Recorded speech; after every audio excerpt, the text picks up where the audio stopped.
was actually not super eventful.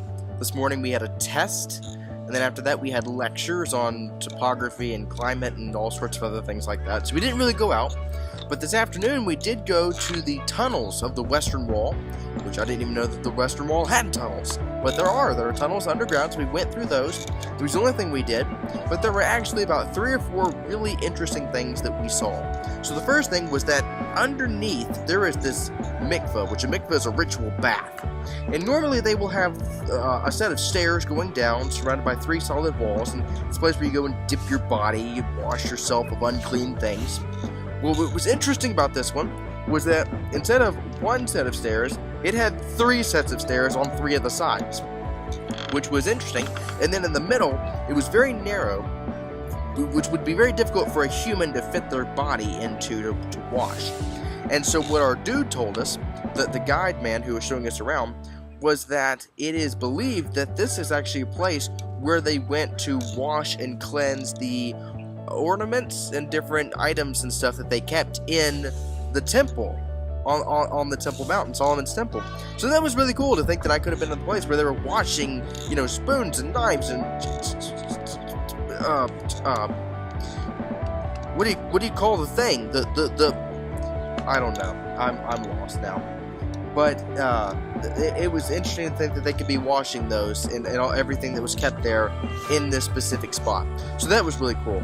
So then also, we continued walking, and we saw, of course, that the wall, where you see pictures of the Western Wall where people pray and things like that, that's not the whole thing. There's actually a whole section underground, like it extends down.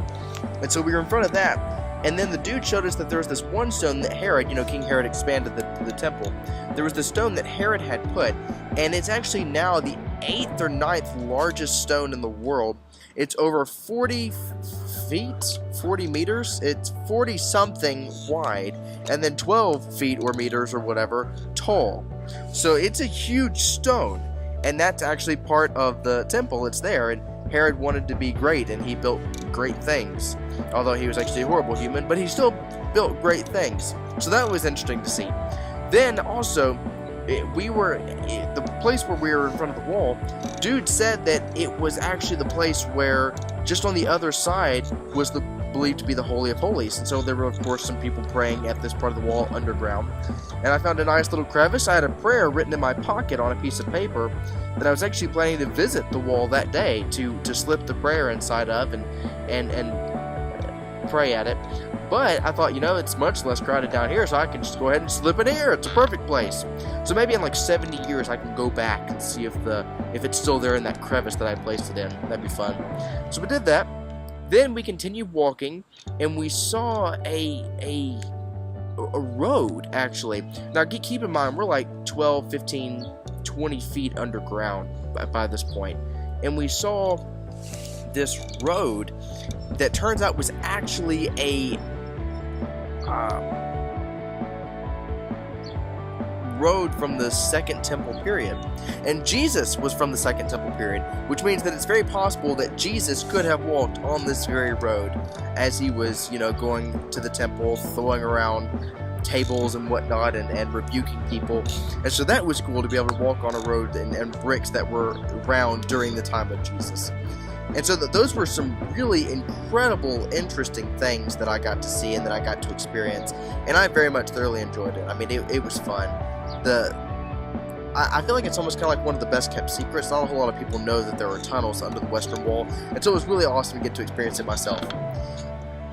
That's about all that I've done today. Don't really plan on doing much else. I do have to pack. Tomorrow we're going to the Shephelah and the Negev and the Dead Sea region, so I've got to pack for that. It's a couple-day trip. Should be fun, should be exciting. I'm ready, I'm pumped. And then after that, we'll be coming back to Jerusalem. So I look forward to keeping you guys updated. Appreciate y'all continuing to follow along with videos, and I hope you have a great rest of your day. Take care.